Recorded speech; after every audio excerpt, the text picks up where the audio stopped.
सरकारी सार्वजनिक आ गुठी जगह संरक्षण संबंधी जाँचबुझ आयोग 2076 द्वारा जनकपुर धाम में आयोजित जिला स्तरीय अंतरक्रिया कार्यक्रम में सहभागी लोकैन मठ मंदिर के वाकई गुठी के जगह आ महंत के निजी जगह कतेक अछि ई बात स्पष्ट नहीं होबा धरि अतिक्रमण होइत रहत धारणा रखलेन।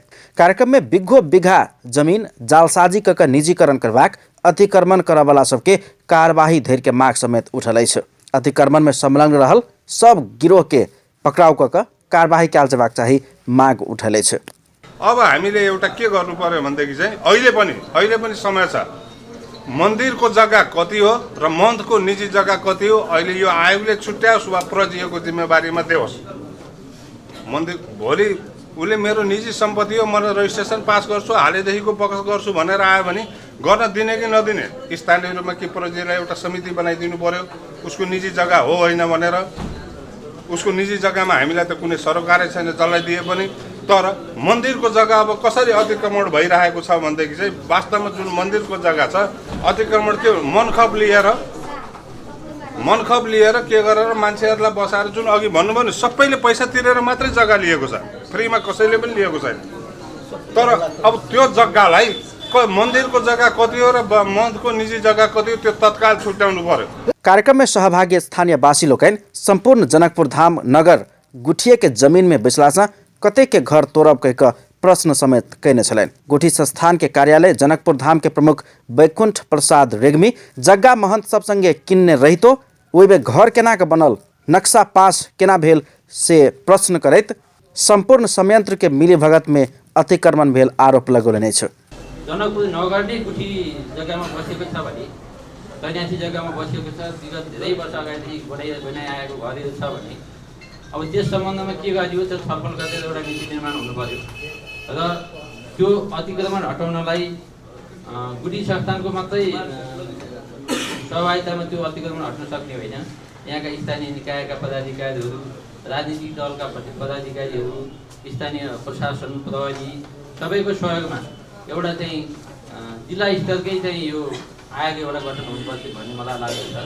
त्यो जिल्ला स्तरको आयोगले अब त्यो कुन ठाउँमा कति छ र कुन ठाउँको जग्गाको कसरी चाहिँ अतिक्रमण हटाउने त्यो एउटा प्रतिवेदन बनाउनु पर्छ जस्तो लाग्छ मलाई।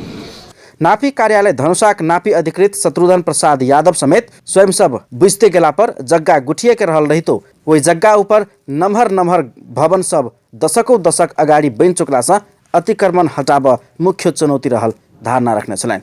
सुन्दाखेरि यो गुठीको हो तर ठुल्ठुला घरहरू बनेको छ, के आधारमा बनेको छ म पनि यो पत्ता लगाउन चाहन्छु तर सकिँदैन। यिनीहरूले अब कसरी के कुन आधारमा बनाएको छ।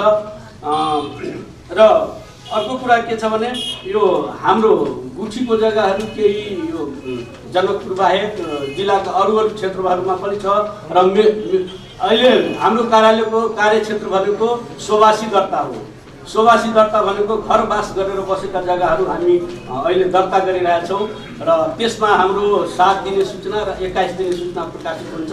विभिन्न संबंधित सरकारी कार्यालय के प्रमुख सब एहन धारणा राख रहल समय कार्यक्रम में सहभागी लोकैन आम नागरिक से अतिक्रमण भेल जग्गा सरकार खाली करेबाक मुद्दा जिला स्थित बहुत सारा सरकारी कार्यालय सब केओ लीज के नाम में तो केओ बिना जानकारी अवैध तरीका से गुठी के जग्गा अतिक्रमण कऽ कार्यालय संचालन कर रहल कहैत ओकरा सबके कार्यवाही के करत कह प्रश्न समेत उठौने छलैन।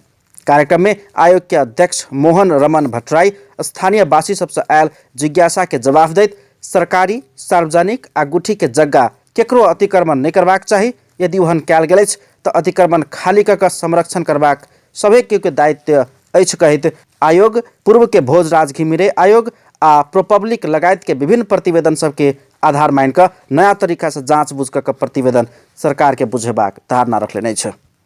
ती जग्गाहरू यथा अवस्थामा फिर्ता गरेर आफ्नो जुन बचे खुचेको इज्जत छ अब त्यो त्यस्ता खालको जग्गा दर्ता गर्ने मान्छेहरू, निजी बनाउने मान्छेहरू बिना आधारको प्रमाण बिनाको निजी बनाउने आधार खडा गरेर झुटो गलत प्रवृत्तिलाई निन्दा गर्ने संस्कार बढाउँ, गलत प्रवृत्तिलाई हतोत्साहित गर्ने जुन टेन्डेन्सी हो त्यो प्रवृत्ति हो त्यो बढाउँ र सँगसँगै आयोगलाई आफ्नो कार्यक्षेत्रबाट आफ्नो कार्यबाट विचलित गर्ने किसिमका कुरा यहाँहरूले नगरिदिनु हुनमा आग्रह गर्छु र यहाँहरूले गर्नुभयो भने त्यो पनि हाम्रो प्रतिवेदनको विषय पर्न जाला र यहाँहरूलाई म त्यो विषयमा एउटा सहयोगी भावना राखेर आउनुहोस्।